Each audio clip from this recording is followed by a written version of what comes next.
हिंदवी स्वराज्याचे सरसंस्थापक छत्रपती शिवरायांना मानाचा मुजरा करतो। भारतीय राज्यघटनेचे शिल्पकार भारतरत्न डॉक्टर बाबासाहेब आंबेडकर यांना मानवंदना अर्पित करतो। आज आपल्या महाराष्ट्र विधानमंडळाच्या समित्यांच्या संयुक्त उद्घाटन प्रसंगी मंचावर उपस्थित असलेले महाराष्ट्र राज्याचे लोकप्रिय उपमुख्यमंत्री माननीय एकनाथराव शिंदेजी, नुकतेच येऊन गेलेले सभापती राम शिंदेजी, विधानसभेचे अध्यक्ष राहुल नार्वेकरजी, परिषदेच्या उपसभापती नीलमताई गोरे, उपाध्यक्ष अण्णा बनसोडेजी, राज्यमंत्री ॲडव्होकेट आशिष जयस्वालजी, समिती प्रमुख विजय वडेट्टीवारजी, या ठिकाणी उपस्थित श्री जितेंद्र भोळे, श्रीमती मेघना तळेकर, श्री विलास आठवले, सर्वच विविध समित्यांचे अध्यक्ष आणि सदस्य, उपस्थित सर्व विधानमंडळातील माझ्या भगिनी आणि बंधूंनो, आज खरं म्हणजे पहिल्यांदा आम्ही आपली क्षमा मागतो की जवळपास 1.5 तास उशिरा हा कार्यक्रम या ठिकाणी सुरू झाला। मुळातच केंद्र सरकारची संसदीय समिती आली होती आणि त्या समितीने मला आणि शिंदे साहेबांना निमंत्रित केलं होतं आणि समितीच्या अध्यक्षांनी सांगितलं होतं की 20 मिनिटाकरता येऊन जा, आणि मुळात समितीचं कामकाज जवळजवळ 1.25 तास चाललं आणि त्यामुळे आम्हाला इथे यायला उशीर झाला, त्याबद्दल आपली क्षमा मागतो। आज मला अतिशय आनंद आहे की आपल्या या विधानमंडळाच्या समित्यांचं आपण उद्घाटन करतोय आणि आता या समित्यांचं कामकाज हे आपण लवकरच सुरू करू। खरं म्हणजे ज्याचा उल्लेख पूर्ववक्त्यांनी देखील केला, खऱ्या अर्थानं विधानमंडळाचं कामकाज हे विधानसभेच्या किंवा परिषदेच्या सभागृहात चालत नाही, ते कामकाज या समित्यांमध्ये चालतं। कारण सभागृहामध्ये बोलत असताना वेळेचं बंधन असतं, विषयांचं बंधन असतं, त्यामुळे एखाद्या विषयावर अतिशय सखोल अशा प्रकारची चर्चा, मंथन, त्यातनं कुठली तरी दिशा ठरवणं, अशा गोष्टी होत नसतात। दुसरं, आपल्याला कल्पना आहे की सभागृहामध्ये अनेक वेळा पक्षीय आविर्भाव हा मोठ्या प्रमाणात असतो, त्याच्यामुळे बरेचदा जे रिअल इश्यूज आहेत याच्यावर ज्या सखोलतेनं चर्चा झाली पाहिजे ती चर्चा होत नाही। आणि म्हणूनच संसदीय लोकशाहीमध्ये समित्यांची पद्धती सुरू झाली की ज्या समितींच्या माध्यमातून हे सगळं कामकाज योग्य पद्धतीनं चाललं पाहिजे। आपल्याला कदाचित कल्पना असेल किंवा नसेल, पण या समित्या जेव्हा कामकाज करतात त्यावेळी त्यांच्या कामकाजापुरतं विधानसभा किंवा विधान परिषद कामकाज करते आहे अशा प्रकारचा दर्जा या समितीला त्या ठिकाणी असतो। त्यामुळे या समित्यांना तिथे कामकाज करत असताना एक प्रकारे विशेष अधिकार प्राप्त आहेत।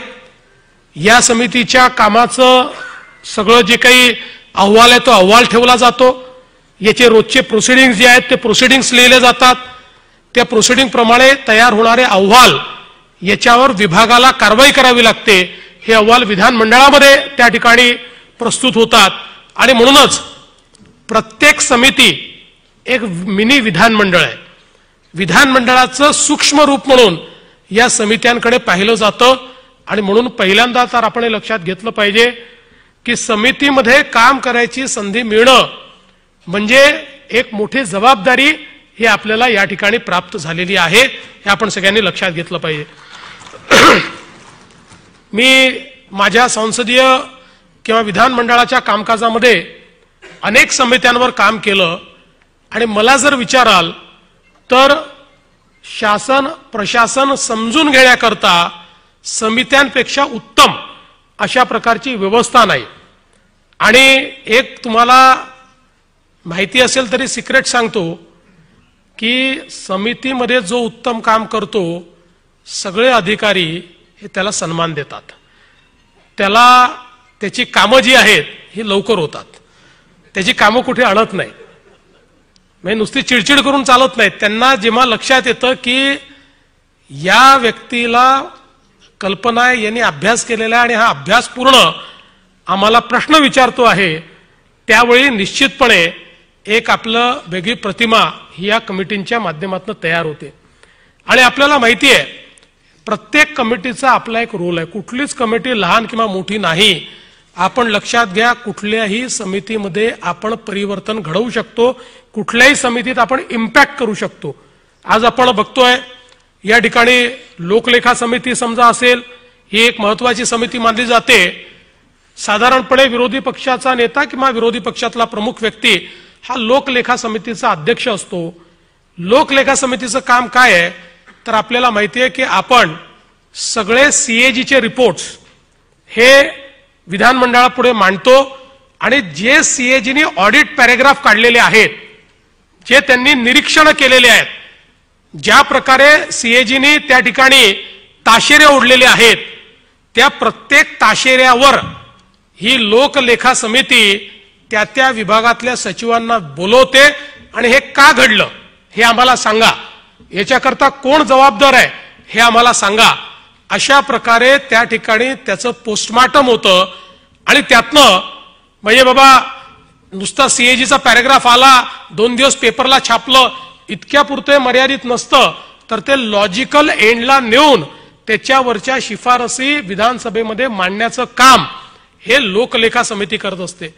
आपण बजेट मांडतो, बजेटवर चर्चा करतो, त्याच्यानंतर वर्षभर काय, त्याच्यानंतर सरकारवर आपला अंकुश काय आहे तर आपला अंकुश आहे अंदाज समिती। ही अंदाज समिती जी आहे, ही अंदाज समिती प्रत्येक विभागाने केलेल्या मागण्या आणि त्यांनी केलेला खर्च याचा त्या ठिकाणी लेखाजोखा ठेवतं आणि प्रश्न विचारतं की तुम्ही ही मागणी केली होती, हे पैसे का खर्च करू शकले नाहीत, तुम्ही या संदर्भात काय कारवाई केली, तुमचा एवढा पैसा लॅप्स का झाला, हा पैसा का खर्च करू शकला नाहीत। प्रत्येक कमिटीचं एक वेगळं अशा प्रकारचं काम या ठिकाणी, मग पंचायत राज समिती असेल जी आपल्या पंचायत राज इन्स्टिट्यूशन्सवर एक प्रकारचा अंकुश आहे। कारण आपण विचार केला तर पंचायत राज इन्स्टिट्यूशन आहे, जिल्हा परिषद आहेत, पंचायत समिती आहेत, सरकार म्हणून तसं त्यांनी काय खर्च केलाय हे ऑडिटमध्ये आपल्याकडे येतं, त्याच्या व्यतिरिक्त आपल्याला काही माहिती नसतं।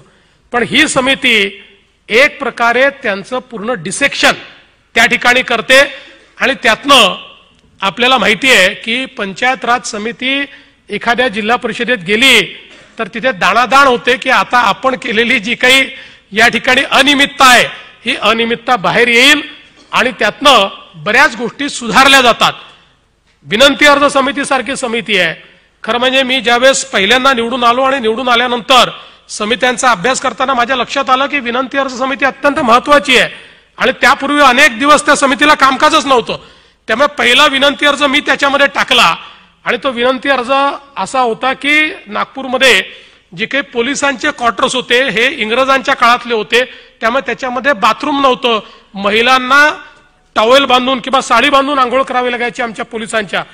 त्याचं मी एक विनंती अर्ज टाकला, उपसभापती त्याचे उपाध्यक्ष त्याचे अध्यक्ष असतात, त्यांना विनंती केली आणि त्यांनी पहिल्यांदा कमिटी समोर मला प्रेझेंटेशन करू दिलं। स्लाइड्स तेव्हा असायच्या, स्लाइड्सचं प्रेझेंटेशन मी केलं आणि कमिटीने निर्णय करून त्यावेळी अशा प्रकारच्या सगळ्या क्वार्टर्सला नवीन क्वार्टर बांधले पाहिजे, पैसे दिले पाहिजेत, अशा प्रकारचा त्या ठिकाणी त्याचा निर्णय केला।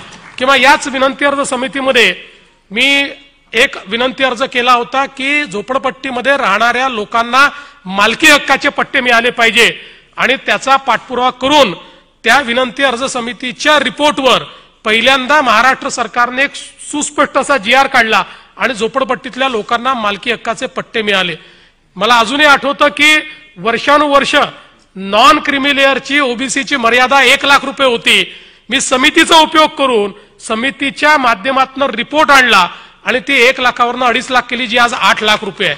त्यामुळे या कमिट्या ज्या आहेत या अतिशय इफेक्टिव्हली आपण या ठिकाणी यूज करू शकतो, यातनं मोठं ट्रान्सफॉर्मेशन आपण घडवू शकतो। यातनं शेवटी विधानमंडळ आणि सरकार या हे दोन वेगळे चाक आहेत।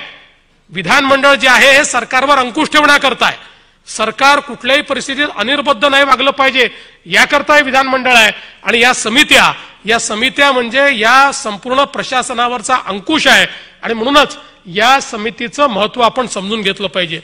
एक गोष्ट या निमित्ताने मला आपल्याला सांगायची आहे, मध्यंतरीच्या काळामध्ये अशी पण एकदा वेळ आली की समित्या बरखास्त करून टाका, आणि वेळ का आली तर ती समितीचे अध्यक्ष किंवा सदस्यांच्या वागण्यामुळे आली. दुर्दैवाने आपल्या अधिकाराचा दुरुपयोग करून काहींनी ब्लॅकमेलिंग चालू केलं, आपल्या अधिकाराचा दुरुपयोग करून काहींनी वेगवेगळ्या प्रकारच्या मागण्या सुरू केल्या, आणि मग विधानमंडळाची इतकी बदनामी की कमिटी ज्या गावात गेली तिथल्या पेपरमध्ये कमिटीच्या विरुद्ध यांनी हेच मागितलं, त्यांनी तेच मागितलं, यांनी इथेच जेवण केलं, इतक्या निगेटिव्ह बातम्या यायला लागल्या की शेवटी अशी वेळ आली होती की कमिटी पद्धत बरखास्त करा. पण त्यानंतर मग सगळ्यांनी मिळून निर्णय केला हे करतं योग्य नाहीये, समज द्या आणि समज देऊन चांगल्या प्रकारे या कमिट्या चालवा. त्यामुळे या नवीन समित्यांकडनं आणि समितीच्या अध्यक्षांकडनं माझी अपेक्षा आहे की या कमिट्या सरकारवर अंकुश ठेवण्याकरता, या समित्या सामान्य माणसाला दिलासा देण्याकरता याचा दुरुपयोग होणार नाही अशा प्रकारचं आपण सगळ्यांनी खात्री केली पाहिजे. अशा प्रकारची आपली वागणूक असली पाहिजे. या समित्यांच्या वर्तनातून निगेटिव्ह बातम्या तयार होणार नाहीत अशा प्रकारचा प्रयत्न आपण केला पाहिजे. मग अशी अध्यक्षांनी एक पॉप्युलर डिमांड आपल्यासमोर ठेवलेली आहे. खरं म्हणजे वर्षानुवर्ष समित्यांचे दौरे होतातच, देशात वेगवेगळ्या राज्यांमध्ये होतात, आणि समित्यांच्या दौऱ्यांचा सगळ्यात मोठा फायदा असा आहे की त्यातनं विविध पक्षांचे जे समितीतले सदस्य आहेत यांची मैत्री तयार होते, त्यांचं एक बॉन्डिंग तयार होतं जे जन्मभर राहतं, आणि म्हणून हे दौरे अतिशय महत्त्वाचे असतात. वेगवेगळ्या ठिकाणच्या गोष्टी शिकता येतात. त्यामुळे देशाच्या अंतर्गत दौरे हे तर आपण निश्चितपणे करूच, पण देशाच्या बाहेरचा दौरा अजूनपर्यंत कुठल्या कमिटीने केला नाही. पण तरी अध्यक्ष महोदय आमची तयारी आहे, पण त्याला एक रायडर आहे. ते रायडर असं आहे की देशाच्या बाहेर जो दौरा होईल तो एका कमिटीचा होणार नाही, तर ज्या कमिटीने उत्तम काम केलं असेल त्यातले जास्ती लोक आणि इतर सगळ्या कमिट्यांमध्ये ज्यांनी चांगलं काम केलं असेल आणि जास्तीत जास्त वेळ उपस्थित असतील अशापैकी सदस्य अशांचा एकत्रित दौरा जाईल. म्हणजे कारण माझा अनुभव आहे की समित्यांच्या बैठका दर आठवड्यात होतात, अनेक समित्यांच्या, काहींच्या महिन्यातनं 2दा होतात, पण या ज्या दर आठवड्याला होणाऱ्या बैठका आहेत समितीचा कोरम असतो कधी 10चा 12चा 15चा, आणि 3 लोक 4 लोक कोरम करता लागतात. अनेक वेळा ते 4 लोक उपस्थित नसतात. त्यामुळे याचं महत्व समजून जे प्रामाणिकपणे तिथे येतील आणि जे पार्टिसिपेट करतील त्यांनाच आपण रिवॉर्ड दिला पाहिजे, त्यांनाच आपण विदेशात किंवा कुठेतरी पाठवलं पाहिजे. त्यामुळे समित्यांमधल्या कामकाजामधला सहभाग हा देखील आपण योग्य प्रकारे बघू. ज्यांचा सहभाग चांगला असेल निश्चितपणे त्यांना अशा प्रकारची संधी देखील आपण देऊ. आज मी पुन्हा एकदा या सर्व समित्यांच्या प्रमुखांचं आणि सदस्यांचं मनापासून अभिनंदन करतो. पुन्हा एकदा सांगतो, कुठलीही समिती लहान नाही. यातली कुठली समिती तुम्ही जर तुम्हाला वाटलं की आम्हाला काय काम आहे तर माझ्याकडे या, मी 100 कामं तुम्हाला असे काढून देईल की जे ट्रान्सफॉर्मेटिव्ह असतील, जे तुम्हालाही नाव देईल, तुम्हालाही काम देईल, विधानमंडळ आणि शासनालाही या ठिकाणी चांगल्या प्रकारे समृद्ध करेल. आणि म्हणून सगळ्यांनी उत्तम काम करावं अशा प्रकारची विनंती करतो आणि माझं बोलणं संपवतो. धन्यवाद. जय हिंद, जय महाराष्ट्र.